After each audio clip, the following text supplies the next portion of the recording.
You're listening to the Sonny Brown Breakdown. Now, it is time to break it down.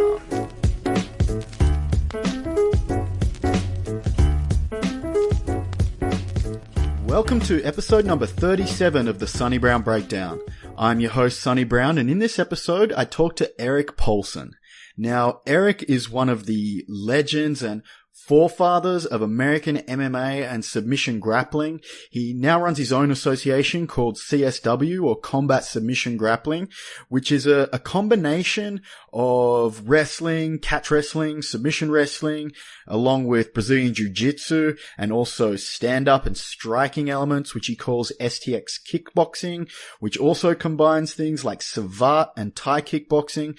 So as you can tell, it's a real combination of styles, and that kind of featured in his early career as a pioneer of mixed martial arts, as he was combining styles together of wrestling and Brazilian Jiu-Jitsu from both the Gracies and the Machados, as well as going over to Shooto and competing over there and learning Shooto, and bringing that back to America and putting it all together in a real combination of early mixed martial arts, which if you want to see an example of, I recommend watching his fight with Matt Hume.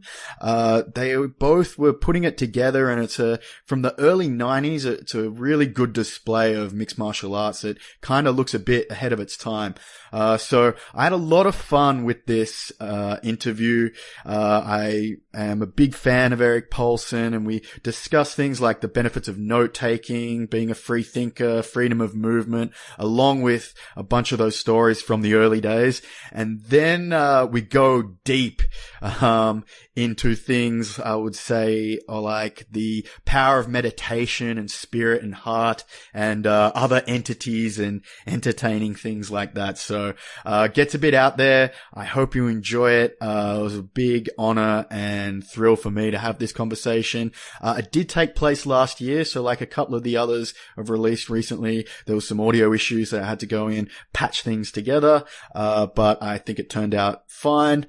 So if you have any feedback, email it through to me at sonnybrown@gmail.com, or follow me on Instagram, Sonny Brown Breakdown, or check us out on the website, sonnybrown.net. Really hope you enjoy it. And now let's go to the podcast. Mr. Paulson, how are you today, sir?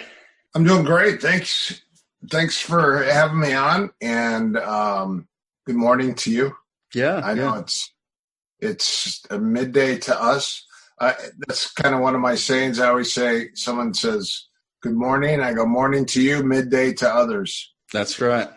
That's right. So, I mean, I met you before, probably a year or so, 2 years ago at a seminar, and time seems like the older you get, the faster it goes. I hear that. How old are you? 35. Oh, so, good. So still plenty of time, but yeah, that's what you always keep saying, right? Until it runs out. Plenty that's of time right. left. Well, the biggest thing is writing out your short-term and your long-term goals, because at your age, you have to be serious about your life.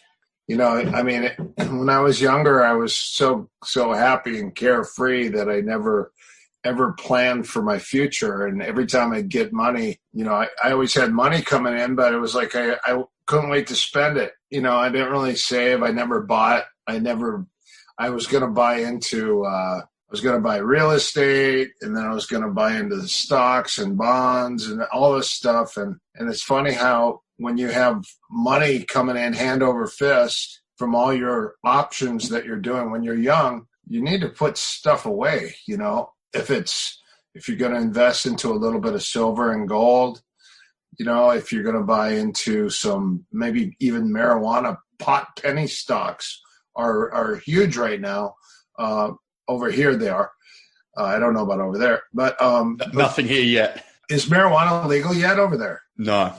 You think it will be soon? Probably a long way off, but I mean, I just have to say that it generates so much money, and you know what? At first people go crazy, and that kind of lowers the vibrational frequency of a lot of people, because guys are getting it and they're getting all stoned and stuff. But you know what? Later on, it really is, it's medicine. And you know what? you think about it, people just, when you think about marijuana, you think about people smoking so much they get stoned and they forget who they are and they forget things and they lose themselves. But, you know, minor amounts, it actually is pretty good for you. You know, and I'm just talking about the edible, the oil, the CBD oil, the THC oil, the hemp oil, stuff like that. I'm not talking about smoking it so much, but you know, I have soldiers and people that were in war, and you know what? They take two hits off of a joint or 2 hits of marijuana, and their PTSD disappears, their anxiety disappears. So I mean, it does help as long as you're not abused. It's like anything, you know. The same thing, like a couple beers or a couple glasses of wine, that, you know, it relaxes you, maybe opens your mind up a little bit. But the problem is when you start getting into the 6-pack of beer, you're like, hey, this beer is so good. And the next thing you know, you're drinking a 6-pack of beer or a half a keg or, you know, or you're cutting into your second bottle of wine, whatever. Anything, I think, in moderation could be okay. You know, everything in moderation, including moderation. Sometimes you gotta let loose as well. You know, right? It's like sparring. Exactly. People say, "Oh, it's all timing sparring." I'm like, well, if there's a time to bang, there's a time to go really hard because you have to test yourself. You have to pressure test. So if you just timing light spar all the time, you don't know what it's like to really get hit and temper your chin and see what it's like to how you're going to fare under pressure like that. Yeah, so that's probably something interesting to get into, is just how the attitudes have changed that you've seen change in terms of sparring and that aspect over the years since you started training. I mean, when you first started and, you know, we're going into Shooto, what was the training regimen like for that? We had no like limits. We didn't know how much was too much. So I was training 2 to 3 times a day, and I was training 5 days a week. And it was so funny. It wasn't until later I was watching Mark Kerr and Mark Coleman train, and their workouts were real short, and then they wouldn't work out the next day. And I was like, and they go, your body's got to rehab. You go really hard one day and you take the next day off. And I wasn't raised that way. You know, we had fight practice at 8 a.m. And if you weren't there early, you would get yelled at because you had to wrap your hands. And it was all, you start out with a half hour of shadow boxing and warm up. And then all of a sudden your stuff's on and you're in the ring and you've got tons of rounds of sparring. Then you got the heavy bag, focus mitts and Thai pads. And then the ground bag, which was something that I developed a ground bag from fighting because I was taping up heavy bags, all the chains, and I was doing all my drills on them. And it was funny because I was like, man, if this was form fit, like if this was like a human body, it would be so much better. So that's when I came up with an idea, and I created, about 25 years ago, I created a bag after I was done fighting, and it was called the Motion Master. And the Motion Master was created as a figure 8 infinity symbol that goes, and it's so funny because what I did is I took this bag and I created some prototypes and I put them at some jiu-jitsu schools and also at Boxing Works. And I used to drop the bag on the ground and then just leave it. And then when I would go in, I would just watch to see who would grab the bag and what they would do. And it was so funny. This one guy goes, that bag sucks. It needs arms. And I go, why does it need arms? He goes, well, how do you practice your arm bars? And I go, that bag's not for that purpose. And the guy goes, well, what's it for? And I go, it's for your movement and it's for your striking. And he goes, well, this is a jiu-jitsu school. Why would we do striking? And I go, well, because there are some fighters. And I go, how are you going to practice your ground striking, you know, on your partner that doesn't do ground striking? So a bag never complains. It's always on time, never has gas.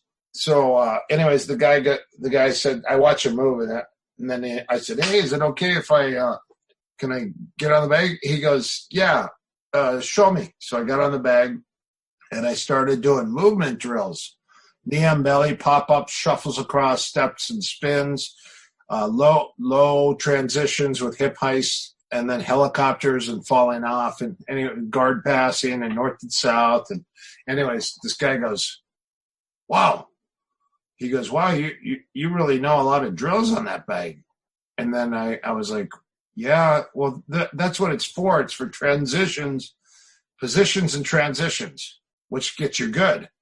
You know, it's not just the final product, which is the submission. And then I said, and then there's striking. And then I did a sequence of 5 different striking sequences. And the guy goes, wow, you really know what you're doing on that bag. That's pretty cool. How did you learn all that stuff? And then I pointed down at the middle of the bag, and there was a patch on the bag, and it has my name on it. And then it says Rev Gear, CSW Rev Gear. And he goes, who's that? And I go, that's me. And he goes, what? And I go, this is my bag I created. I put it here just to see if people, what they would do with it.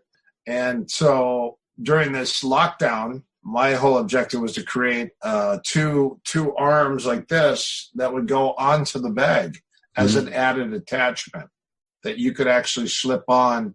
They would have like a bra or a girdle that would go around the bag, and you could slip it on the top two nubs, because the bag has four nubs and 2 heads. Okay. And it's based on perpetual motion. And it's funny because when I first made the bag, this guy, he started buying, he bought 1, and then he bought like 5, and then he bought 10. And he said, hey, I buy these bags for my crew. And I go, your crew? He goes, yeah, they're light enough. You made them light enough that we could carry them on an airplane now.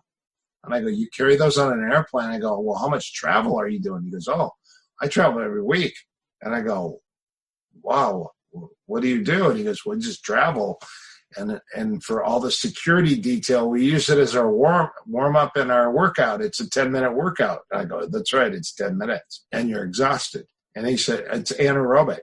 And he said, yeah, all my guys use the bag. And he goes, and even my sister likes it. And I was like, your sister? And he goes, yeah, my sister. And I go, he goes, that's why I travel. I go, okay, so your name's Morgan Carey. Your name's Morgan Carey.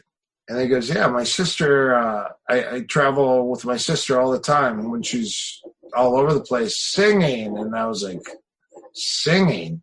And he goes, yeah, my sister. And I go, Carey, Mariah Carey? He goes, yeah, that's my sister. And I was like, oh, shit. I had no idea. But, you know, I was surprised that was his sister, and he was traveling all over, but he was buying the bag for all his detail and his buddies, and they were all using the bag in their rooms. Wow. It's kind of cool. Yeah, I mean, very cool. And especially now with what's in our current situations, like what we can do at home and the mental side of things, like you mentioned, journaling and writing down your goals, all that kind of self-work has become so important for everyone in the last couple of months. Starting maybe with the journaling, are there other things you recommend, or how do you recommend your fighters or anyone go about doing that journaling? So actually right now it's funny because I've been working on this for quite some time, and I finally got my wife to type things out, but I wrote an entire booklet that was created specifically for all the students. It could be fighters, could be students, anyone that trains. You keep a log or a journal. We were always taught at the Inosanto Academy through Guru Dan that we write everything down. So everyone's always taking notes. And it's funny, I see no one taking notes today. There's only one person in the crowd that's taking notes. And I go, well, I get what I remember. That's what a lot of people say. And I said, well, if you're kind of on a journey to become a coach, or a teacher in the longer term, what if you bump your head sometime? You forget all your information. The thing about journaling and about writing notes is that it just reminds you about stuff. Like, it's funny because this guy goes, hey, where did you learn all your leg locks? And I go, from my videos. And he goes, what? And I go, it was a joke. And I go, but it's funny because what I do is I will go back and watch some of the videos, and I'm going, oh my gosh, I totally forgot about that.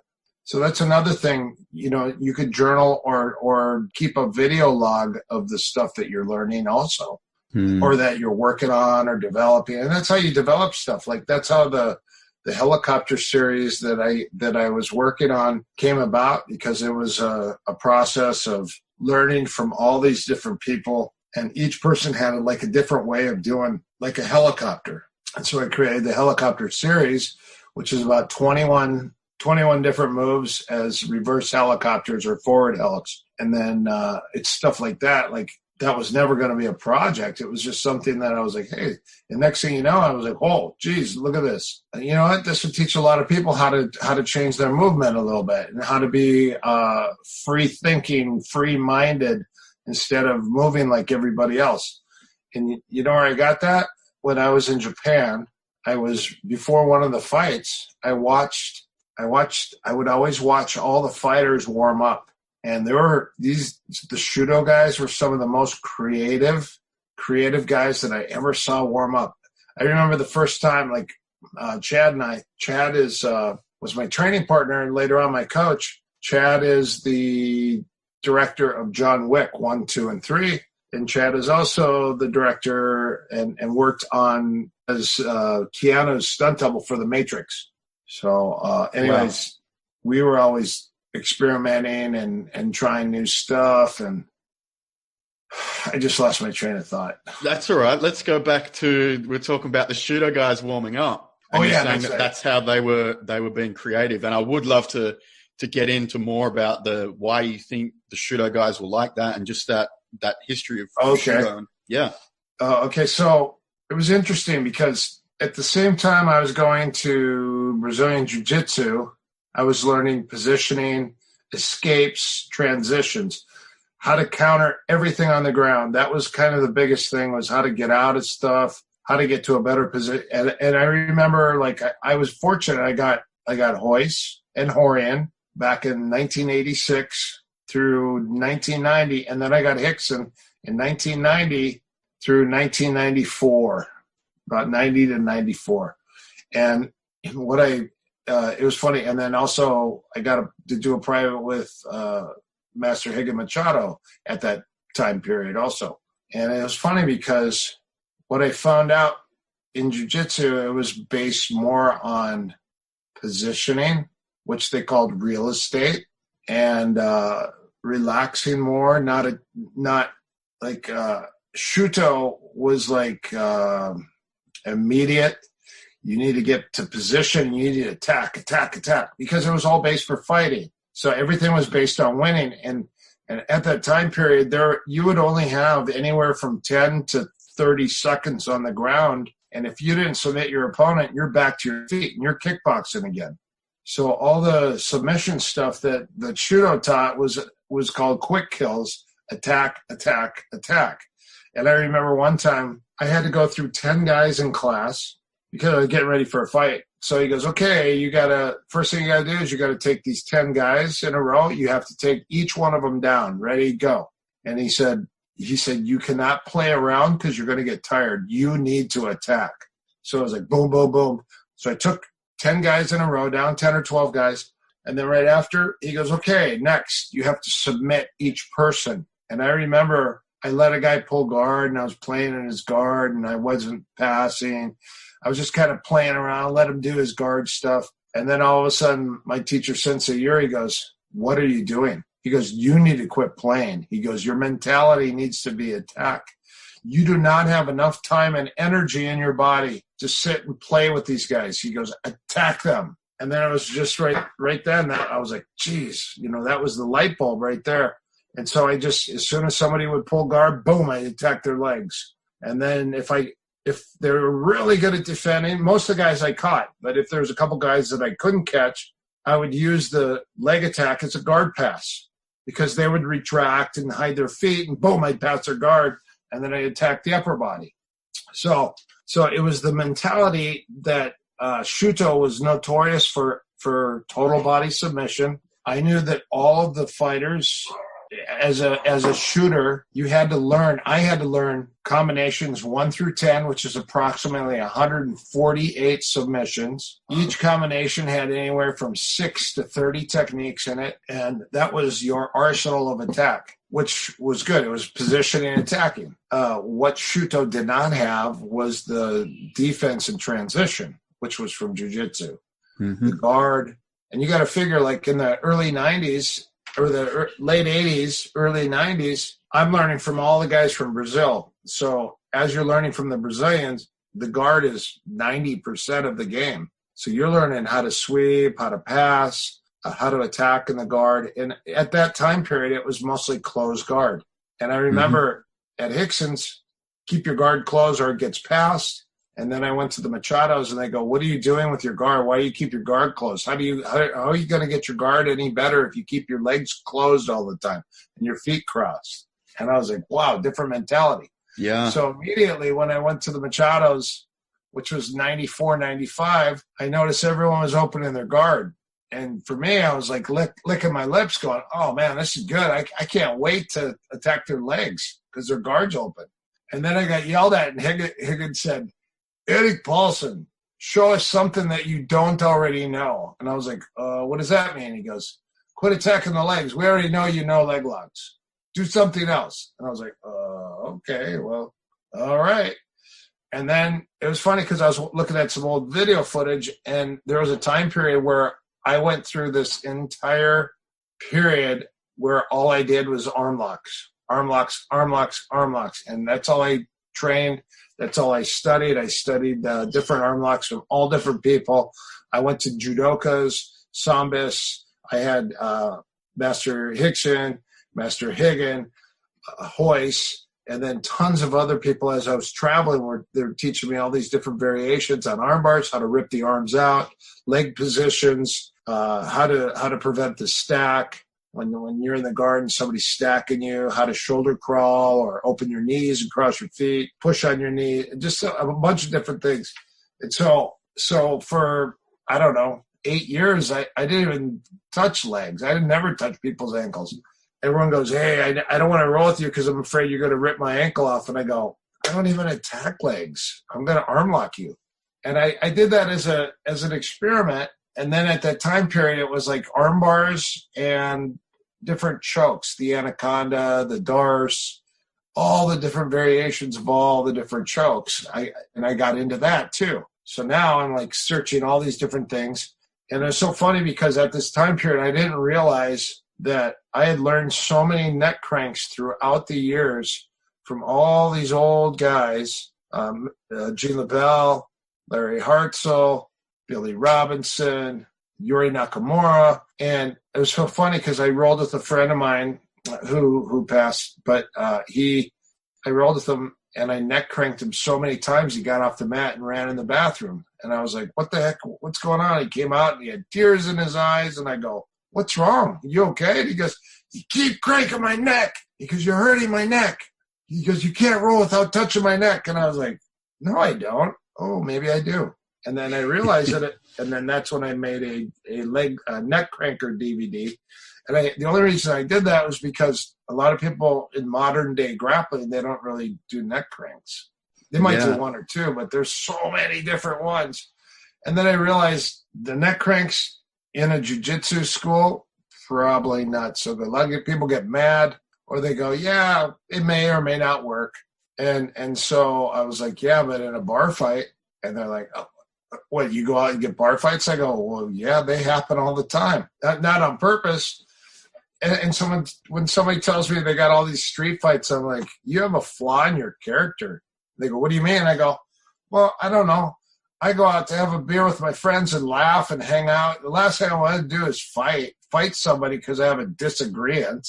You know, maybe you have an ego problem. I mean, how hard is it when somebody does something stupid that you create a joke out of it and buy them a beer or something stupid, you know? But I did have a situation happen because I would travel, and I went out by myself one night in Scotland, and I got into a bar fight, and the guy shoved me. Mm-hmm. This guy just shoved me, and I was really pissy that night, and so I shoved him back, and next thing you know, I body locked him, took him down, and I neck cranked him. And it's so funny because all the different submissions and all the different things you could do to somebody, I chose a neck crank. And you know why? Because it really hurts. Sure I think it hurts you. It doesn't put you out. You're like putting someone to sleep. That's not very gratifying against somebody that shoves you and tries to punch your face. I think a neck crank, because it makes them scream and gurgle a little bit, you know? and so that's why. As far as for grappling, you know, all the in Shooto, we learned all the nerve points. You put your elbow in their rhomboids between their shoulder blades. You use the elbow on their face and their neck. Put your elbow in their shoulder to rip out a kimura. Yeah. And people get really pissed off. They're like, hey, what's this dirty shit you're doing? And so I'm like, okay, here's what it is. They call subo. No subo points, which is no elbows in the nerve attacks, in normal grappling class. So in a jiu-jitsu class, we don't really do the nerve stuff because people get mad. But if it's an MMA class, like in our MMA training for all the fighters, we roll regular. The cross face, the neck cranks, the forearm between the shoulder blades and on the face and in the shoulder, completely legal. Completely legal. Wrist locks, ankle locks, toe holds, knee bars, no Achilles locks for MMA because people don't tap. Do an Achilles lock. You know that? Yeah. People will just try and they'll let it snap if they... Yeah, they're just like, it's an Achilles lock. I'm not tapping. First of all, I have a title at stake. Second of all, my friends are watching. And thirdly, there's money and rank. I'm going to lose my rank if I tap to an ankle lock. Yep. But a toe hold, a heel hook, and a knee bar, you have to tap to those because something's going to break. Mm-hmm. So it's amazing how that has kind of the list of acceptable techniques has maybe changed over the years now, especially in jiu-jitsu, with obviously leg locks becoming one of the main avenues of attack in the recent years. And you've been doing it for, I guess, for just a lot longer. And even Eddie Bravo told a story about how you were encouraging to him at one competition when you were doing some leg locks, and it maybe wasn't received well. And I wonder if you can talk about any of the other pushback you were receiving with leg locks, and maybe do you think the neck cranks might be become more acceptable in the future or anything like that? Yes. Here's why. Catch wrestling. Let's look at today. So many people are getting their black belts. How many Brazilian Jiu-Jitsu black belts are there now? A lot. Because after 10 years of doing Jiu-Jitsu, you're going to probably get your black belt. I'm going to say 10 years. That's probably a pretty average number. Mm-hmm. Some 12, some 15.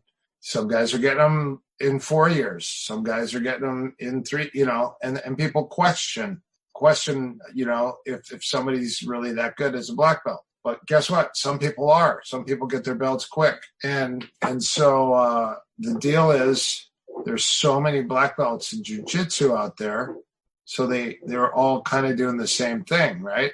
So what would be different that I could add to my arsenal that most people don't know or haven't seen? Catch wrestling. Mm-hmm. And they go, well, what is catch wrestling? And I go, well, I don't know. Do you do neck cranks? Because that's part of catch wrestling. Do you attack the legs a lot? That's catch wrestling. I don't really do so many pins, but they really stress and emphasize the cradle. Yeah. So the cradle sets up a lot of good stuff. It's funny. I was just watching Neil Melanson do a cradle on BJJ Fanatics founder, and he was just showing some stuff, and I was like, that's pretty cool, the way he transitioned around the body using the cradle. I do the cradle on people. I used to use it all the time, and everyone goes, what are you, a wrestler or something? I go, well, no, I'm just trying to control you and set up my leg attack or my neck crank. And that's what it does. So the attacks are different. Like the stocks, we call a stock, which you Brock Lesnar used it against reverse half Nelson. Yeah, and the stock is used for controlling somebody's arm to get their arm up and then punch their face in. So it's good for control. It's good for street fighting. It's good for MMA. All the half stock stuff. And the standing submission. There's a lot of standing neck cranks and chokes. I teach a series about 10 or 12 different standing guillotine variations, neck cranks, things like that. The cow catcher. There's a lot of stuff in wrestling that relates over. And I have to say that one of Rickson's top guys back when I was training, he was a brown belt. His name was Mark Eckhart. And I remember that guy got better than everyone so fast. And I remember him doing all this stuff. And I was like, I think he used to wrestle, because I don't understand how he got better than everyone else when we were all doing the same amount of private lessons. And then he just accelerated. And then it's funny because 15 or 20 years later, I hadn't seen him. And I said, hey, you want to come to my school? I haven't seen you for a long time. Come to my school. Hey, can we roll again? Because all I remember was you tapped me out a few times. And I remember getting really angry because I was getting ready for fights. So I was getting not angry, but frustrated. Like, I just got footlocked by Mark Eckhart, or I just got some. So I was like, okay, I just want to see how I fare in the amount of time that I've been training. And I want to see how I do now with you than as opposed to before. And so I rolled with him again. And it's so funny. He started doing stuff. And I go, Mark, where did you wrestle? Are you a wrestler? And he goes, no. And I go, well, so you have that sit out that you do. A lot of the stuff that you do, there's a lot of ground wrestling in your game. Where did that come from? And he goes, oh, that's from Rickson. And I was like, but that's wrestling. And he's like, no, it's jiu-jitsu. And I'm like, okay, it's wrestling disguised as jiu-jitsu. There is wrestling definitely in Rickson's game, definitely wrestling. And you look at it because his brother, who passed away, Hollis, he wrestled and he did Sambo, and he competed in those and Brazilian jiu-jitsu. So what it did is it gave him a hybrid system. Instead of just flopping on your back and pulling guard, he would fight for the takedown to go on top in top control, top drive, control, balance, base. And so I think when he passed, I saw some old footage of Rickson rolling with him. And then later, after he passed, it looked to me like Rickson started emulating and changing his game to a more dominant style of jiu-jitsu, which was more top control, going on top, not allowing your guard to get past. That was another one that Rickson was unbelievable at. And then, you put your hands in your belt and then you try to stop people with just your legs. And he did it to everybody. I think the only one that I saw ever get through his guard was Fabio Gurgel. He came in one time and he got through there, I think, but Rickson wasn't even using his hands. And you got top-level guys. Nobody could get through his guard. So his guard was almost unpassable, and that was just his legs alone and his hips, his hip movement. But so, anyways, I truly believe that Rickson's game, he has a lot of wrestling. He's not going to say it's wrestling, but there is a lot of wrestling stuff that he does that's in his game. And I'll tell you, when I learned this, one of the guys training with Mark Lyons, he taught us how to get to our knees every single time. Mark Lyons, at the time I trained with him in his garage, he was a brown belt. And he broke things down. He was probably one of the best dissectors of jiu-jitsu. And he broke everything down. And he just said, okay, here's how you're going to go to your knees. And then what happened is when I figured out how to get to my knees all the time, you know how hard it makes you to roll with when you're always going to your knees? If I put you on your back and you go to your knees, you got to put me on my back again, unless you're that good at finishing on the bottom. And it was funny because Master Higgin one time rolled with a guy named Chris Posnick. Chris Posnick was this Slavic-looking wrestler that was so strong. And his side control, keza, north and south, that circle and his mount was so strong. Higgins said that he was on his back the entire time, and the only way he could finish Chris Posnick was from his back, which again it's tough because you get a tough top player, man. And look at Carlson Gracie. Carlson, when he fought, and you look at all the Brazilian top team guys, they were top game players. You look at Vitor Belfort. You look at Mario Sperry. Bustamante, he was kind of both. But you look at Bustamante, you look at Mario Sperry, Amari Batech, you look at those guys. A lot of times when they're fighting, another Ricardo Arona, top game player, top. Valid Ismail, top smash pass, top game players.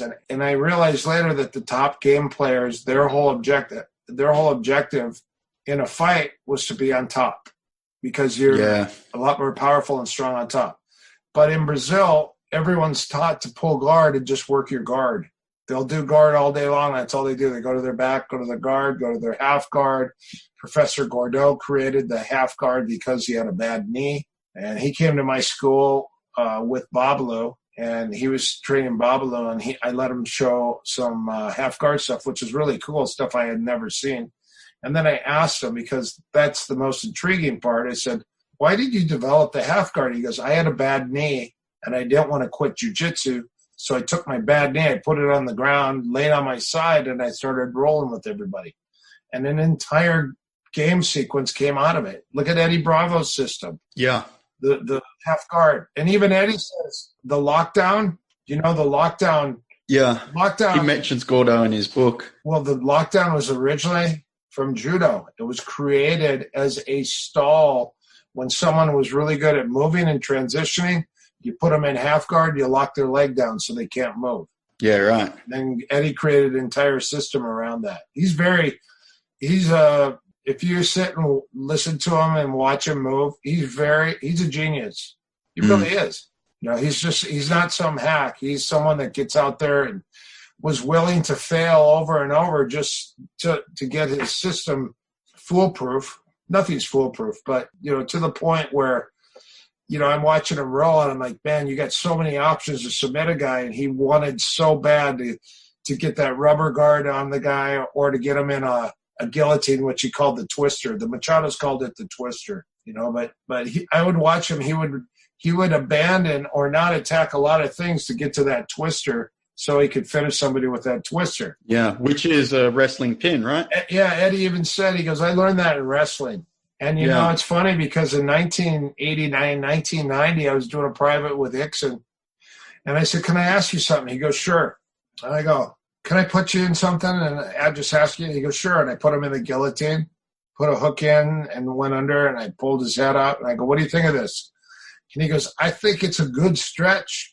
It's like yoga, and I love yoga. And he goes, I would never tap to that. And I was like, okay, I was just wondering. It's a pin in wrestling. I was just wondering if it was a submission or not, because I learned it as a little kid. And he goes, definitely not. And then it was so funny because in the year 99 or 2000, Higgin did a seminar at the Inosanto Academy. He goes, okay, I want to show you a little advanced jiu-jitsu. And he goes, this is what I call the twister. And I was like, that's a guillotine from wrestling. And, entries are a little bit different, but Higgin has like 10 entries for everything. He's so creative. And he went from the turtle and he put a hook in, and then he fell and did a half back. So the half back choke system, do you know the half back choke? I don't. You put a hook in, and then you figure four your legs are around one leg and one hip. It's like a leg ride in wrestling. Mm-hmm. Yep. Okay. And then you seatbelt or lasso their body only with one hook around their body. And you fall to the side, and then you do a short choke. So the short choke, the back control, half back choke fits in perfect with the guillotine and all the setups. And the guillotine, when you do the guillotine, you got the arm lock there, also the arm wrap, arm lock. And then when you abandon that, you go straight to the legs. And now you got the banana split series. So, and that's from Shooto, which was catch wrestling. And now Eddie incorporated that into the 10th Planet stuff, and he's so slick at transitioning from the guillotine, the twister, into the legs, the leg split, banana split. I watch him transition.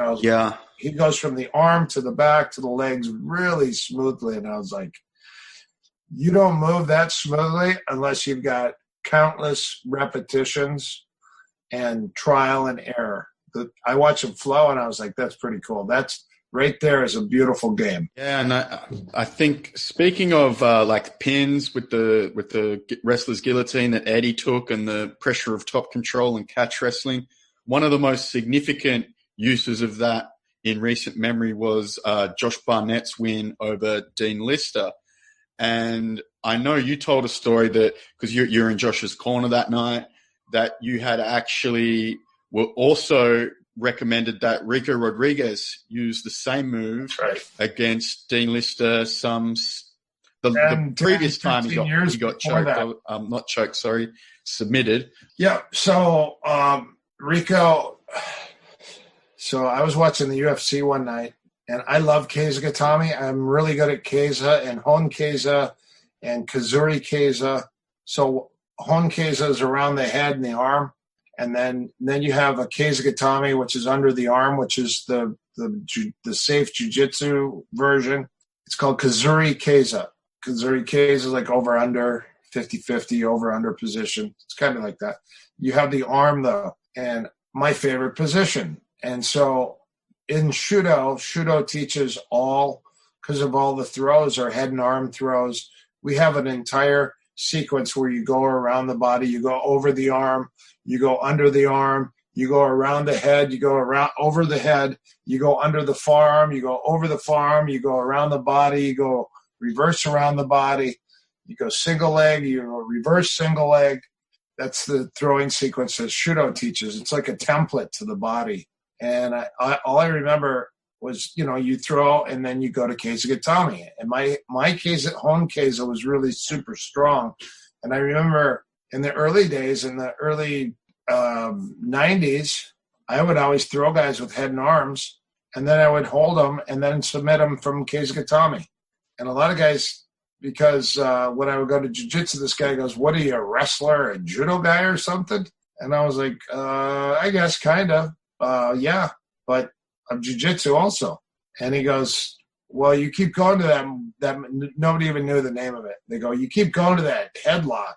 So we figured you're a wrestler." And I go, "Well, I didn't want to tell them, it's catch wrestling," which was at that time, it was ground Shooto. And we had all these different attacks from the keza gatame, which was my favorite. So one time I was watching Mark Coleman fight Dan Severn, which was an unbelievable fight. And Mark Coleman got to the keza gatame, head and arm position. He hipped up. He got under his arm. He pulled his head up. He just lifted his head up, rolled his back onto Dan Severn's chest, and Dan Severn tapped out because he had no air in his lungs. And I watched that thing over and over and over and over, and I was like, "Is that a neck crank?" And it stretches your spine, but when you're hitting at a 45 and you have the head and the arm together, and you hold the head tight to your chest, and then you roll your head back and your hips up, it turns into a chest asphyxiation. It feels like you have a 270-pound person laying on top of you. Some people call the side control 100 kilos. How many kilos is 270? I think it's like 120, 125, 125 kilos maybe. Okay, so we're going to rename it the 125. There we go. So in Australia, we'll call it the 125. In America, I call it the 270. And someone said, "Isn't it the fat man choke?" And I go, "Yes, but everyone knows what the fat man choke is. So when you're cornering your guy and you go, 'Fat man choke,' the guy's going to listen to you. He's going, 'Oh, he's going for the fat man choke.' But if we're rolling and I say 270, we are changing history right now. So let's put a number on the fat man choke. So in Australia, what would you call it?" We've actually locally, a couple of guys are calling it the Kesa Crush. But the problem is if I'm rolling with you and your coach yells the Kesa Crush, I'm gonna go, "Oh, he's gonna try to crush me on the keza gatame." Yep. So code name could be what, 125? I like it. I say 270, and everyone knows. Because the story behind the 270 is when you go to that headlock and you put their head so tight on your chest and then you roll your back on them, you literally feel like you're at least 270 pounds. And so when you were getting Josh ready for Dean Lister again, you went through the archives and thought, I remember when I showed Rico this move to get Dean Lister the last time he tapped, let's use it again. Yeah, so Rico, when I trained Rico, Rico used to train with me at Boxing Works, and he said, "Hey, I'm thinking about competing." And I said, "You know what? You should compete." I go, "You know why?" And he goes, "Why?" I go, "When you compete, you create something that nobody could ever take away from you."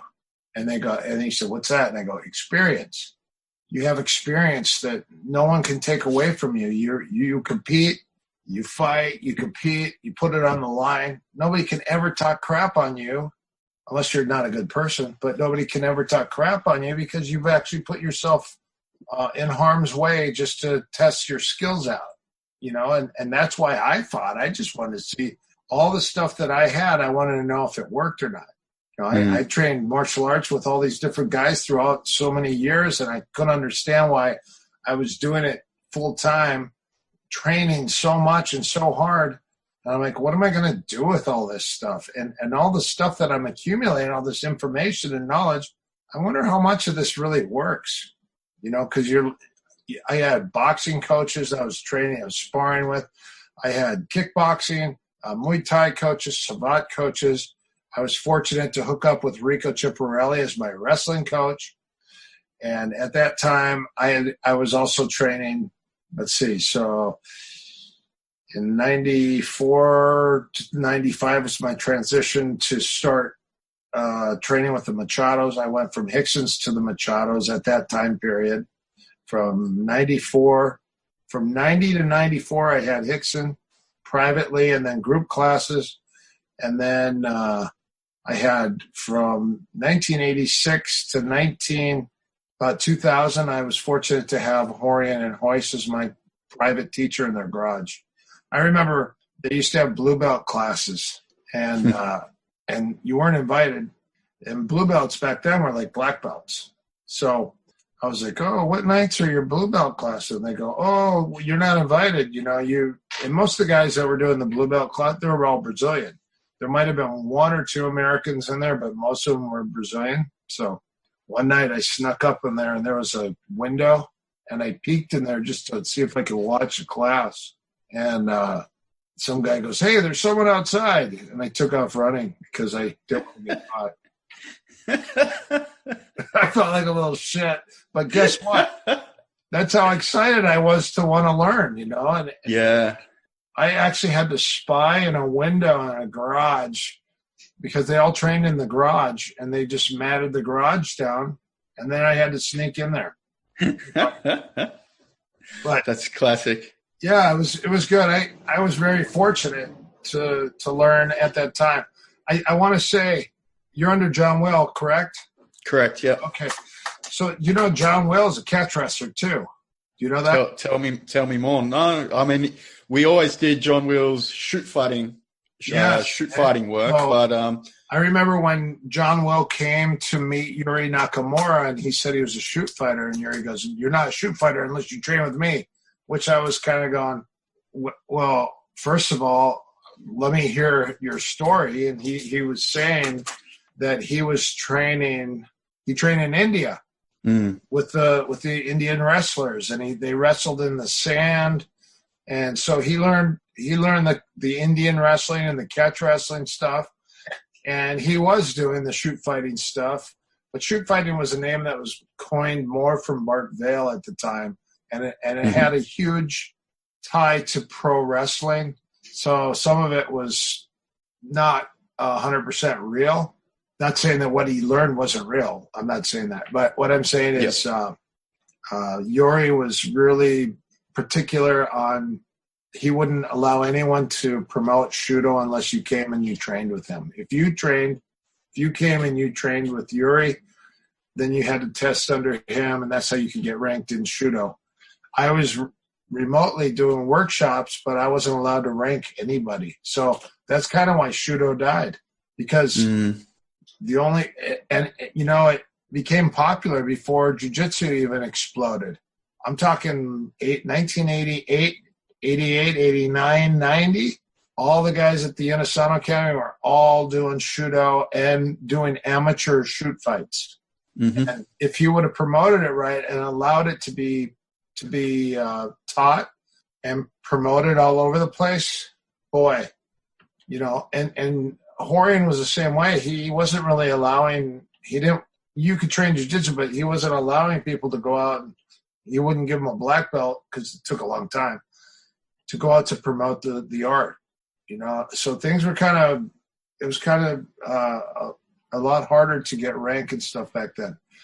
But, you know, John Will also did a lot of kickboxing. Him and Richard Norton are good friends. Yeah. And I'm good friends with Richard Norton too. I like him. He's a funny, great guy. Him and his wife. And I just saw him at John Jock's last, what was it? It was the World Jiu-Jitsu League tournament. Yep. I got to hang out and take a picture with him and Michael Dudikoff and Hickson and John Jock and Higgin. It's pretty cool. Group of very cool.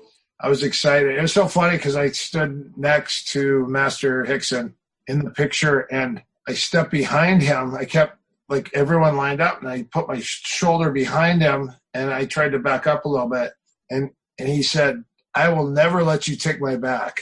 And I was like, and then he goes, I go, "Listen, I'm bigger than you and I'm trying to shrink up so I look smaller than you. And I know that the trick when you're getting taken a picture is you back up." I do it to people all the time because a lot of guys I'll be bigger than, so I always back up so I look smaller and they look bigger. And so, and I was trying to teach Higgin that. I go, "Higgin, watch this." So we'd stand next to each other and I would back up. I go, "Look how huge you are." And so it was always like a game to see who could get back the farthest. But I did that and I said, I was doing that just so I didn't look like I was bigger than Hickson. And he goes, "You cannot change the inevitable." That's what yeah. That was pretty funny. It was funny. I wasn't trying to take his back. I wasn't trying to do anything stupid. I was just trying to get smaller. That's classic.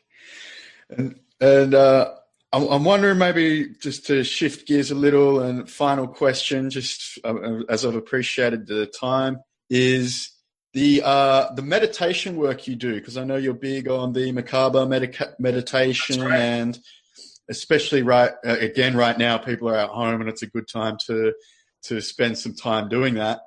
I wonder if you could just run us through, you know, what that Merkaba meditation is and how you came about it and your beliefs on that. Merkaba meditation is something I started reading these two books. They're called The Secrets of Ancient Egypt, and it had all this information about sacred geometry and also about angels and about Melchizedek, which is a sky priest. In origin in the Bible, he has no father, he has no mother. They don't know, you know, he's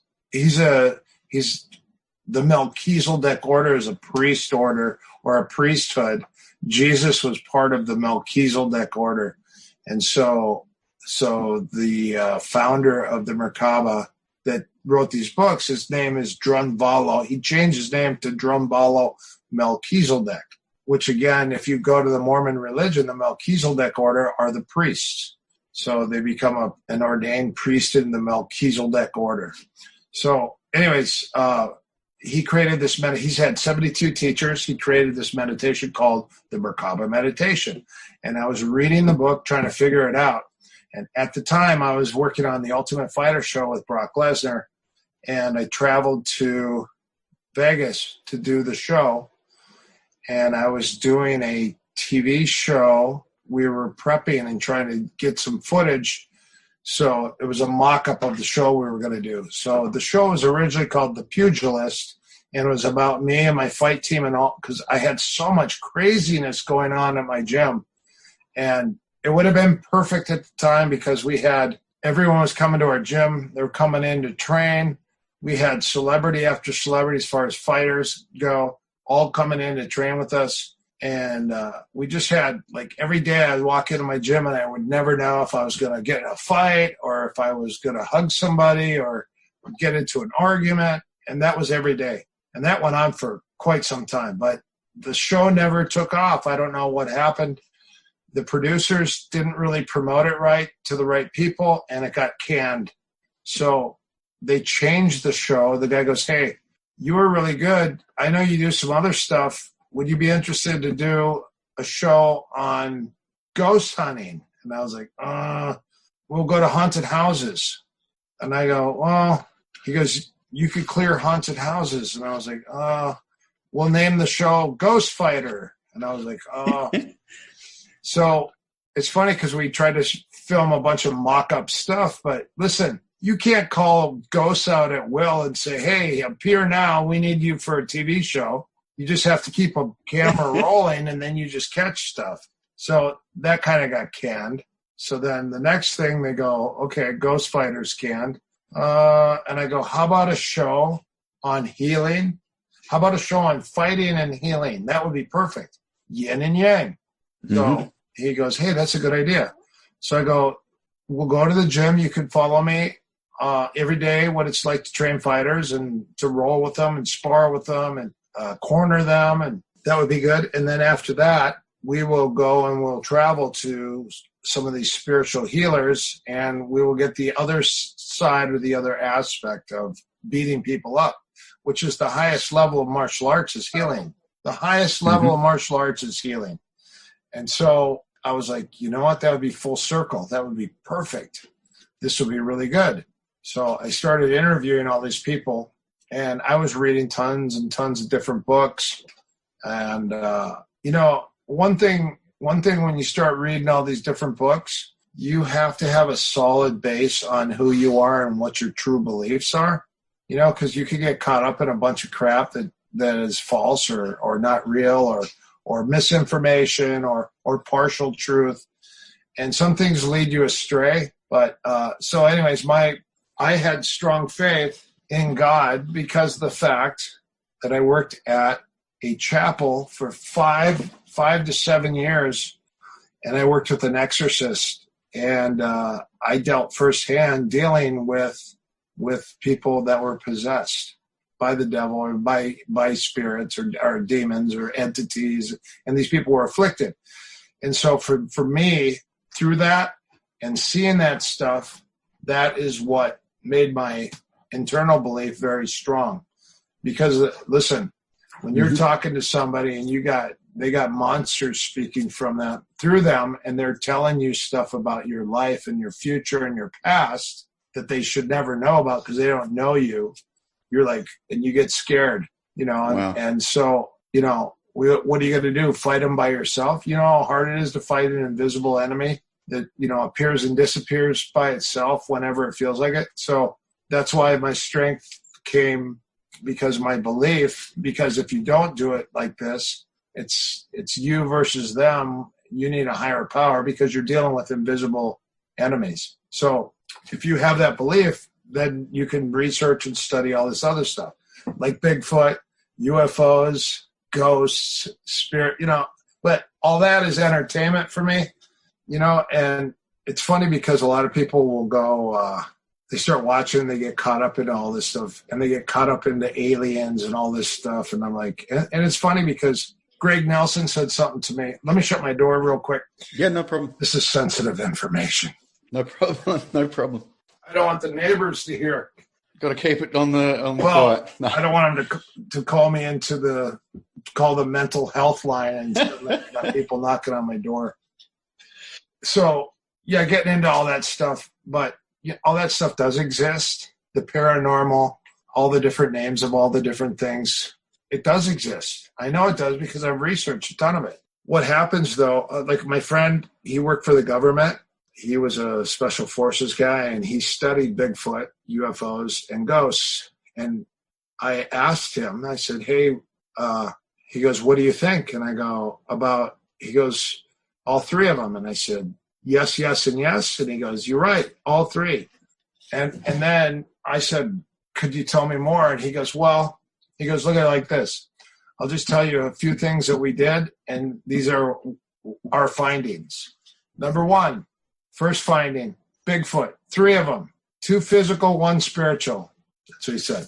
1 spirit. Number 2, aliens. He goes, all sizes, all shapes, visible and invisible, in, on, and around our world. Okay, next. He goes, ghosts. He goes, well, the study we did was a case study. And I believe case studies because it's scientific research. They were studying a bunch of haunted houses in Long Beach. Mm-hmm. And I said, well, what about these haunted houses you guys went and researched? He goes, we'd set paranormal teams. 80% of them were haunted. Some, the other 20 were like pipes, like the water going through the pipes, maybe earthquake, stuff like that, because of things moving and stuff like that, or shifting. But 80%, that's a pretty high percentage number. So anyways, getting back to what we were talking about, mm-hmm. As far as the meditation. So I'm reading these books. I'm working on Brock Lesnar's show. And you know what? I do it for entertainment. I read all this stuff because I want to know. I just want to get more information. And so all of a sudden, this guy working on the TV show, he's a cut man. His name is Don House. Don House has a sacred geometry emblem on his chest, which is called the Flower of Life. He's got the Flower of Life on his chest. And I go, hey, Flower of Life, sacred geometry, FOL. And he goes, do you know what that is? And I go, yeah. He goes, you should talk to my wife. She's all into that stuff. And I go, really? And I said, would you be cool if I interviewed her? And he goes, no. So I called her and I went over to her house, their house. Mm-hmm. And she goes, tell me what books you're reading. And I brought out all these books. And she goes, read it. I've never seen this one. That's interesting. And then she started talking. And I interviewed her for 4 hours. This lady has so much information. And her age, she's young. And she's very, you can tell she's a doctor. She's very mm-hmm. well-spoken, really pretty, has her aura is really, really bright and shiny. And her husband, the nicest guy in the world, Don House, one of the greatest guys. Dr. Advij is his wife. And anyways, I interviewed her for 4 hours. And she goes, well, what other books? And I pulled out the 2 books. And she goes, oh, those are my workbooks. And I go, what? She goes, those are my workbooks. And I go, hold on, you know all about this? She goes, yeah. And I go, I've been reading these. And it's so funny. I said, I wish I could learn this meditation. I wish somehow I could learn these meditations and be taught by a facilitator, somebody who really knows this stuff. And it was so weird. She goes, I'm a facilitator. I teach that meditation. And it was like, seriously, it was like God sent to me. And all of a sudden she goes, would you like a copy of the CD? And she handed me a copy of the Merkaba CD. And I listened to it in my car, and I tried to do it while I was driving, which is not smart. But, when you're driving on an open road and it's quiet in your car, you put a CD in. And I was like, and she goes, yeah, not a good idea. It's 17 breaths, but you kind of need to close your eyes. And then later on, she told me the best time to do it is in a room where the room is pitch black. You could use a candle, but you do it in a pitch black room. And I didn't understand why until later when I started doing the meditation. When your third eye, your pineal gland activates, your pineal gland is actually like a flame and it's pointing upwards. And what you want to do is you want to focus so your third eye is actually pointing forward like this, straight out. And when you do that and you work on your third eye in your meditation every day, you can actually close your eyes and see out of your third eye. You should be able to see shapes and colors and things at first.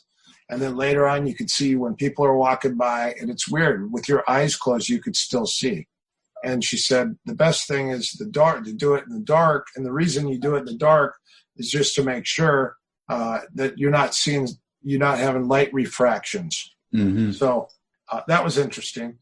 But that's how I learned that meditation. And when I learned that meditation that way, I started doing it. And I'll tell you something, it changed my life. Anyways, the Merkaba meditation mm-hmm. is 17 breaths. It's based on 3 mudras, 1, 2, 3, 4, 5, 6, 7, 8, 9, 10, 11, 12, 13, 14, 15, 16, 17. So what I found out through my research is that your your feet and your hands are your circuits. Your mudras are circuits. You have positive and negative. So your right foot and your left foot, they're batteries. They're like positive, negative, positive, negative. So you want to create a breathing cycle that's cyclic, that's circular, that will go through the top, out the bottom, or through the bottom, out the top. And it creates a toroidal or a toroidal field. So you have this big field around your body, and then you have, it looks like the earth.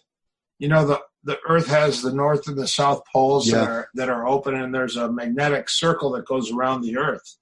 And it looks like two circles, but it goes through the center of the earth. And so that your body's the same way. And believe it or not, your heart is almost the same way too. So you have a toroidal field and a toroidal field around your heart. That's why when someone has a very similar heart to yours, and you get close, you could feel if somebody has good intentions or bad intentions. And the more I got into the meditation, the stronger these feelings got. And so at the time, here I am, a scrappy old sailor fighter, you know, that would rather fight and chew tobacco and spit it and chew on soap, eat a bar of soap and chew on some glass and barbed wire, than eat a good meal. And next thing you know, it changed me. It changed my heart, because my heart was, when you're fighting all the time and you're dealing with these people, you know, guys like every time you walk around, guys, they're always swearing and they're yelling and arguing. It's like that's like the norm, right? Mm-hmm. And that's your peace. As opposed to like now you're sitting at home in tranquility and peace, you know, you don't have all this chatter. And then suddenly you get to go, oh, okay, yeah, that's what it's supposed to be like. And so that's kind of what the meditation did to me, is it calmed me and it made me ground myself. I couldn't understand why I would have bad sleep a lot. And it was because I was super sensitive to energy. I was picking up stuff. And also, more than anything, is because I wasn't grounded. So I did a huge study on grounding, how to ground yourself. And if you get a chance, you can buy them online. They're called grounding sheets. Mm-hmm. You put a mouse, it goes your mouse pad, you put your hands on it, and it grounds you. There's one that you put your feet on, and then there's another one, there's a sleeping bag that you can jump in, and then there's another one you can put sheets on your bed, and they're called grounding sheets. They plug into the wall, or you run a cable to the ground outside. And when you start sleeping on those, your sleep is 100% better. And then also, it also protects you from having night terrors. And most of the time you have a night terrors because you kind of go in and out of your body and you go multidimensional, which we're all multidimensional people. You go in and out of different dimensions, and then all of a sudden these things are allowed to attach or attack you. But if you're grounded, it doesn't happen. So a lot of people who are vegetarians, they have a high, they're missing a lot of iron in their diet because the iron comes from the meat. And so this lady, my friend, he turned into a new vegan, and he was just eating vegetables. And he said, man, he goes, I'm getting attacked at nighttime, big time. And this lady said, well, what are you eating? And he goes, well, vegetables. She goes, your vibrational frequency is heightening. She said, but you're not grounding yourself, and you're not grounded because you don't have iron in your system, enough iron. But you can get enough iron. There's a lot of things, like if you're going to turn into a vegetarian or a vegan, you definitely need to do your research on what you're getting from all the plants that you're eating, you know, all the foods that you're eating. So a lot of them give off iron. You know, beets are great for iron. There's a lot of things that are good for iron, but a lot of people, they go, I hate beets. So how are you going to get your iron? So grounding yourself, putting your feet in the grass for 5 to 15 minutes every day if you can, putting your feet in the dirt. You want to be barefoot outside as much as you can. But grounding, what you do is you circle into the earth, you spiral into the earth. Just imagine a spiral. And then this one lady was telling me, spiral into the earth. And I kept just like, I couldn't do it. It's just like sink. So there was a movie that came out, and this lady was a hypnotist, and she was stirring her coffee with a spoon. And she was hypnotizing the guy. And she goes, sink. And he's like, boom, and he drops through the floor. And I was like, oh, you know what? I could use that as a mantra. So the first thing is I say sink, boom, and I try to drop into the earth. And then this lady said, no, you want to ground yourself? And I go, yeah. She goes, go outside. This lady's a shaman. And she goes, sit down, put your feet in the grass, inhale, exhale. And she goes, you're going to do something called Earth Sky Meditation. It's called Earth Sky Heart. And Earth Sky Heart Meditation actually is old, super old. And the Hopi Indians actually used to teach this meditation. You link into the earth. You pull the love from Gaia, Mother Earth. Her energy is pink. And then so I close my eyes because my third eye's pretty open. So I could see it. I say, I am Gaia, I invoke thee now, which is Mother Earth. And then I sit and I wait with my eyes closed in the grass, and I usually see a big pink ball. And that's how I know that's Gaia. Then I say, tell her how much I love her, adore her, and thank her for everything that she offers us. And then usually I always say my name, and she always repeats my name. I always say, Gaia, I love you. My name is Erik James Paulson. And she goes, I love you, Erik James Paulson. And I always hear that. And it's, you take that's a prompt, and you take it up through your body above your head, and then you bring it all the way back into your heart. There's a sacred space in your heart. They said that there's like four chambers. In between the four chambers, there's a place, it's called a sacred place in your heart, sacred spot. And that's where the love from the earth goes, right there, boom. That's pink. Then once she's in your heart, her love is there. Put your hands in the air, and then you tell God the Father, Creator, Source, God, Creator, Source, Energy, whatever you want to call God, Source, Creator, Energy, or Creator, or whatever, Yahweh, there's all different names, El Shaddai, Jehovah Jireh. Anyways, you take the power from God, and then you tell him or her. A lot of people say there's Mother God, Father God. I just watched a guy who was on his deathbed, and he had a near-death experience, and he came back, and he was a priest. Mm-hmm. When they interviewed him, he said that he saw a mother's face, a female. Didn't see a male, I saw a female. And so, if you go to religion, they say, well, God is a male figure. It's like, it could be both. God could be both. It could be all, because he's everywhere and everything all around you. If you want to figure out, if you want to have an idea how powerful God is, watch the movie Lucy. Did you see that? No. The Scarlett Johansson? No, I don't think I have. Watch that movie. It's amazing. Okay. Yeah, it's a martial arts movie. You love it. Okay. But what they do is these guys created this drug that actually makes you access everything that we are. We are much more powerful than we have any idea about, but we've lost a lot of that because in the Atlantean days, which is 15,000 years ago, we abused the powers that we had that as a human being was given as God's creation. We abused it and we destroyed everything around us.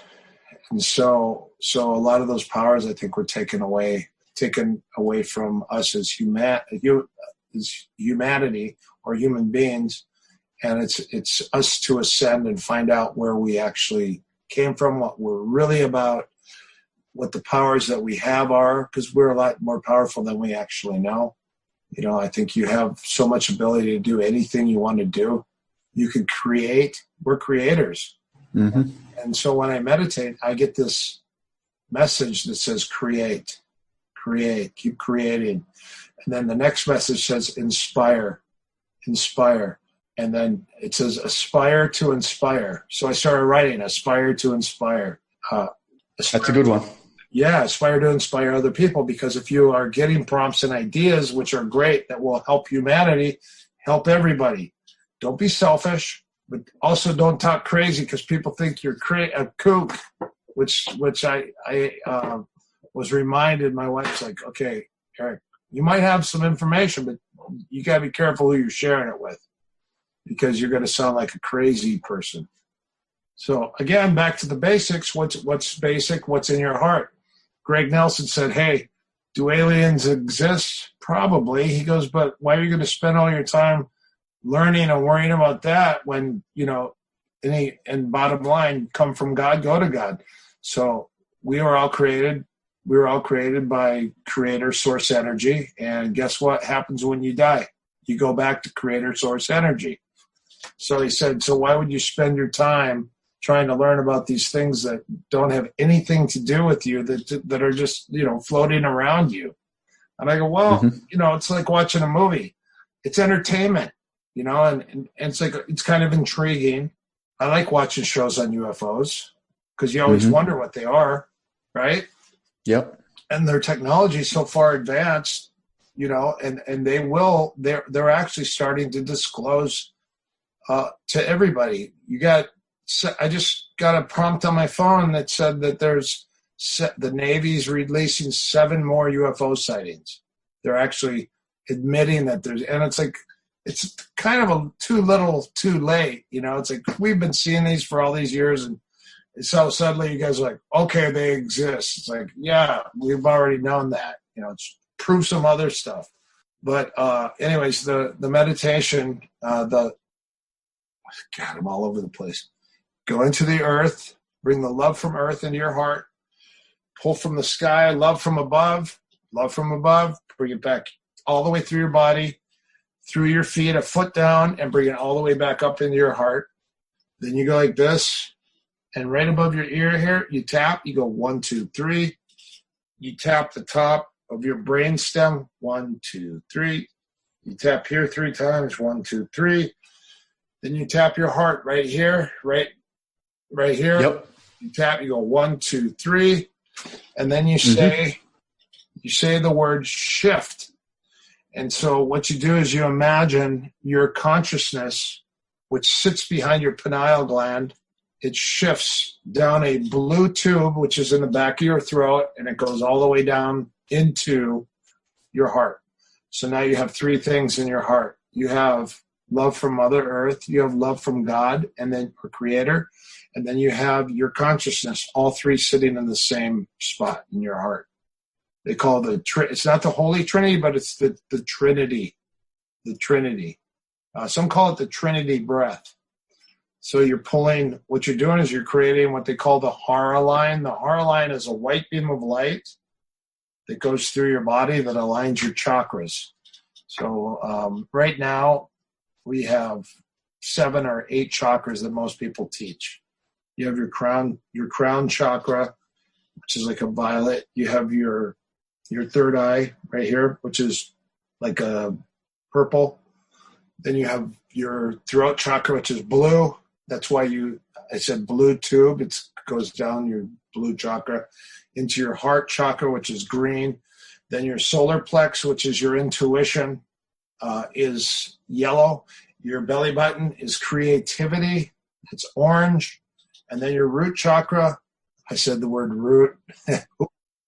Your root chakra, which is your grounding chakra, which is your sex chakra, is red, and that's the one that pulls you into the earth.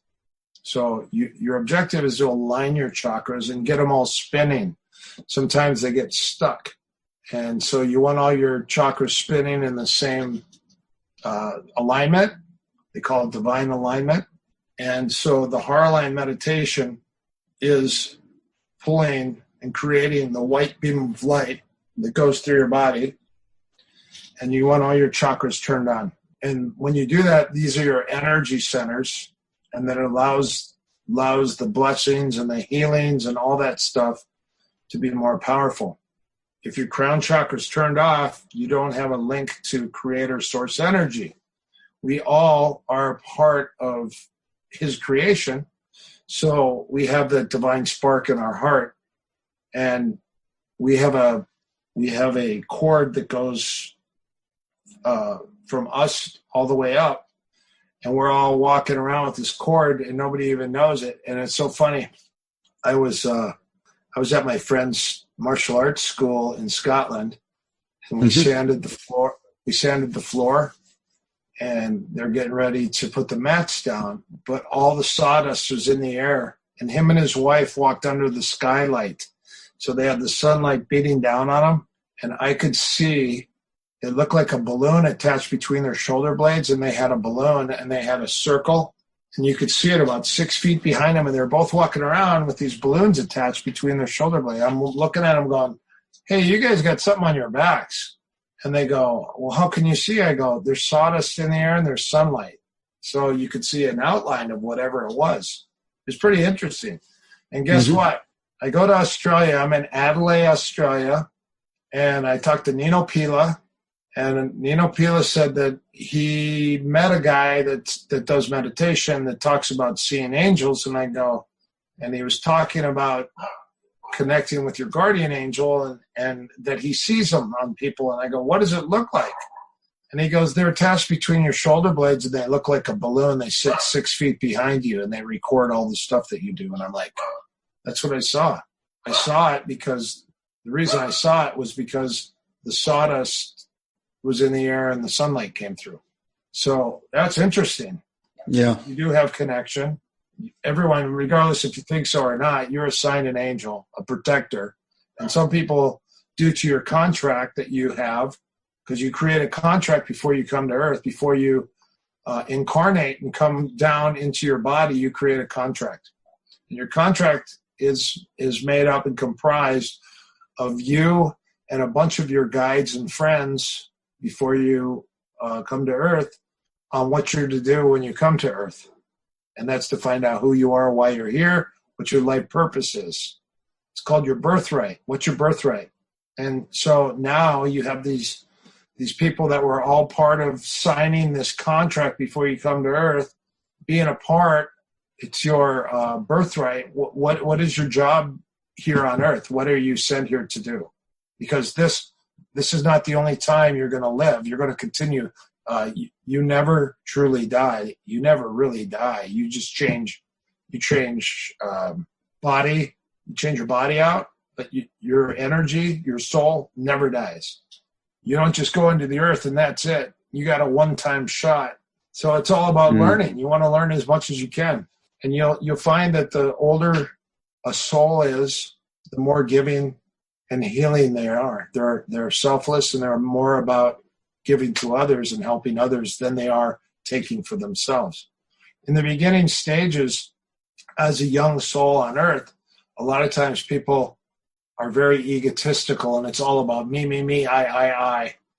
Later on, the more powerful and the older that you get, the more you understand that it's not even anything is remotely close to being about you. It's about everything else but you. So you to become selfless. And through meditation, that will help you kind of find out who you are, what you're here for, align your hara, your hara line, which is a white beam of light. Anytime you train Japanese martial arts, they always talk about the hara line. The hara line is it's a white beam of light that goes through your body. So basically, we are a white beam of light walking around. So I always say, let me bring light to wherever I go. Let me be the light and bring light to wherever I go. And light is information, knowledge, truth, wisdom, knowledge, and understanding, interpretation. And then the other is love, because love is the one thing that in the universe is the most powerful of all things is love. We do things out of love, and we also do things out of lack of love. So sometimes people lash out because they were born without being raised by a father, so they don't have a father figure. So there's a lot of anger and hatred in what they do. You look at the fallen angels. There's a lot of hatred in the fallen angels, which later on could have turned into demons because lack of love. they lost the love from God, from creator source energy. You lost that light and that love. So now you're doing things that are for one side, which is the negative side instead of the positive side. And what happens is they get angry. You know, we were given free will. All humans were given free will, so we have the ability to decide.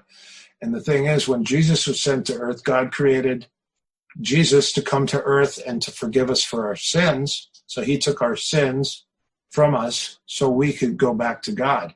But if you look at the Old Testament, all the people that died, all the prophets that died, Adam that died, they're all in hell.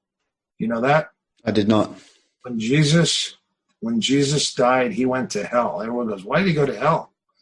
If you look at Mel Gibson's new movie, he's trying to get it out. He's having a hard time doing it because there's a lot of satanic activity going on. But they do not want the Passion of the Christ 2 coming out because it talks about what happened after Jesus died on the cross. And one thing that happened is he descended into hell. And the reason he descended into hell was to retrieve all of the people that were in hell before he was brought to earth. Because you're judged for your sins ahead of time. God would judge you for your sins, so you're sent to hell. So these guys were saying, hey, all these prophets, we're going to be retrieved pretty soon. The Son of God is supposed to retrieve it, the Messiah. And so what happened is he was sent to hell to retrieve Adam. And Michael was sent to earth to destroy earth. He was supposed to destroy earth because we crucified God on earth. And he said, stay here. I'm going down to retrieve Adam. And Michael had to stay on earth to protect instead of to destroy, because he was originally sent to destroy. And so he had to go to hell when he died to retrieve Adam, and also to make sure that Satan was shackled and protected by 660 angels in hell. Woo! That's a lot. That's a lot to take in. Yeah, but the thing is, here's the big thing. I trained at the Inosanto Academy. Guru Dan Inosanto taught us to research. Mm-hmm. Not just watch TV, not just watch videos, read books. Research as much as you can. If I have an idea, I do research on it. You know, today, guess what everyone's doing? Fact check. I'm going to fact check that. I'm going to everything. Yeah. Fact check. You know why? Because there's so much misinformation out there. But you look at some of these fact checks, sometimes you got to fact check the fact checkers. Because guess why? There's political motive to some of the stuff that they're saying, you know? So we're the truth. Well, I think, everyone has their own biases, for sure, political bias, whatever kind of bias it is. But, as you mentioned, it really is if someone's got a good heart. And I certainly think that you have a good heart. Oh, thank you. And, I am concerned about, first of all, I was concerned about spreading mixed martial arts because I learned it before it was popular, and I got to fight it before it was popular. And so my objective was to spread it throughout the world so everyone could start to fight and become part of this whole MMA thing. And I said, someone asked me, hey, what about MMA? And I said, it's going to become one of the biggest sports in the world. It's going to become more popular than boxing. Everyone's going to know what MMA is. A lot of people are going to learn how to do MMA. It's the new style. Jorge and Gracie presented jiu-jitsu to the world, and then it blossomed from there, and it turned into a full-blown sport. Hey, Eric, what does it take to become a huge mainstream sport? I said sanctions, weight divisions, and gloves. Remove the headbutt and have sanctions and get promoters. Have people promote, because, you got Bud Light or Coors Light. You got all these companies, Full Tilt, all these old companies that were Warrior, where they were all sponsoring Tap Out. The UFC, now it's Reebok, right? And what it is, it's paid advertising. And MMA is what it is today. I'm glad to say I was a pioneer and part of promoting MMA. I brought it I didn't bring it, but I tried to expose it in Australia as much as possible, all over Europe, Canada, and the United States. And the other thing was mixed martial arts fighting, and then also my success as a fighter was mainly due to the fact that I grappled and I could submit most guys. Yep, that was it. So I knew the secret was getting really good at submission, and then using that as my go-to. You have a 50% chance to win a fight if you slug it out with somebody.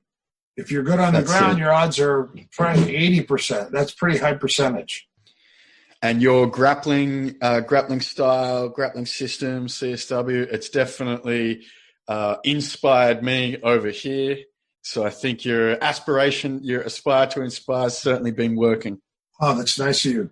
Thank you. You know what it is? It's Jeet Kune Do, the whole philosophy behind Bruce Lee, Dan, and Asano. You learn from as many people as you can. You have to have, again, a home base, who you are, what you are. So you have to be able to understand how to have a good defense system, how to defend against everything. Not only just defend, but transition and move. You have to be athletic. No matter what, you have to be an athlete. You have to have fuel in your tank. You have to have wind in your sails. So conditioning is the secret to getting you better than everyone else, your conditioning. And then tons of repetition and competition, because it allows you to see things through a different eye. You know, you take a guy who just rolls in his club all the time, as opposed to a guy that's out doing tons of tournaments. The guy that's doing tons of tournaments will adapt a lot faster because he's put it on the line and had to think under pressure. That's important. It's the value of competition. Yeah. So important for guys. So important. But the thing is that some people can't, they will never compete in an arena. They will never compete outside of their school, you know, so their martial arts is maybe they're a hobbyist, or maybe they're learning. There's no reason you shouldn't learn how to fight, to the point if you had to fight, you could fight without fighting. Because some guys are 9-to-5ers and they're stockbrokers, but they want to learn how to knock someone's dick in the dirt if they have to. You know? You get in a fight. I trained this actor, and this guy goes, "Hey," this guy was pretty famous at the time I was training him. He goes, "Hey," and he was on a couple shows and movies, and he goes, "Hey, would you be willing to train me in MMA?" And I go, "I don't know why." And he goes, "I like to go to bars and have beer. Hang out with my buddies." And he goes, "I also have a smart mouth." And he goes, "Sometimes it gets me into trouble." And he goes, "The last thing I want to do is be a pretty boy and get my ass kicked in a bar because I mouthed off." And I was like, well, how about if first lesson is teach you how to talk to people? Think about that. Humility. Yeah. How to treat other people. He goes, "You know, when people drink, they get mouthy." And he loved to have arguments with people. But the thing is people get crazy. And this guy just wanted to be like the king of the cheap shot or the king of the sucker punch. But you got to back that up. You know, you're going to pop someone. You better be able to back it up, you know. That's right. I mean, or you got to be a fast runner. Never discount the self-defense value of a good jog. I went out one time in Sweden with my friend, and we went to a nightclub, and it was so funny. Like, it was packed and crowded. Now we were walking around. This is a famous in Stockholm. We're walking around, and all of a sudden I hear, and then I heard everyone going, "Oh my gosh."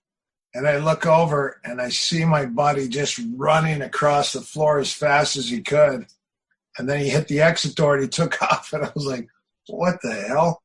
And I finally got outside, and I met him later on. I go, "What happened?" He goes, "That guy mouthed off, and I sucker punched him." And he goes, "Instead of fighting," he goes, because all these guys, he told me that these guys were carrying guns. And the guy that he hit was like a huge Yugoslavian boss, mafia guy. But the guy was arguing and giving him a hard time, and was getting brash with them, and my buddy just punched him and took off running. And it's so funny. He goes, "Yeah, I'm not going to get shot by those guys, so I just punched the guy and took off." And I was like, "That's pretty smart." That's what you got to do. Well, just to wrap it all up, Erik, it's been an amazing conversation that I've really enjoyed having, and we're talking about the value of learning how to talk. I think having this conversation has been enlightening to me. Yeah, and morals as well, right? Well, yeah.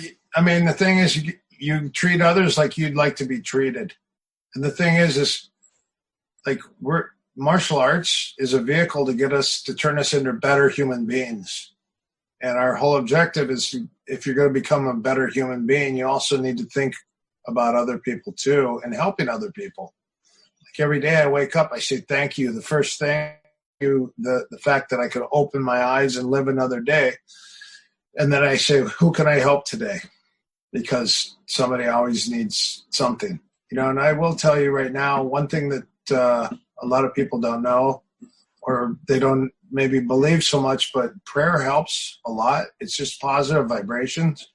You're putting a positive vibrational frequency in the air. And so saying a prayer or some good well wishes for somebody that needs help, someone that's sick. Right now, the suicide hotline is it's 8,000 more times popular right now than it ever has been. And the suicide rate is up five times as high as normal. What's happening is a lot of these people are sitting at home, and we're so used to being consumed by our phones and our work and everything going on around us. We're now given a chance to sit and reflect. And some people are hearing some inner chatter, or possibly they are having financial difficulties and losing hope a little bit, and thinking that, this will not get better. It's the end of the world. We're doomed. And they may try to take their lives or be sad and depressed. So those type of people need a lot of help. So in my meditations every day, the first thing I do is I pray for the world. And then I pray for the world. Then I pray for those who need help and assistance. And then I pray for, obviously, the United States. When I was in Australia, I did a huge prayer for Australia.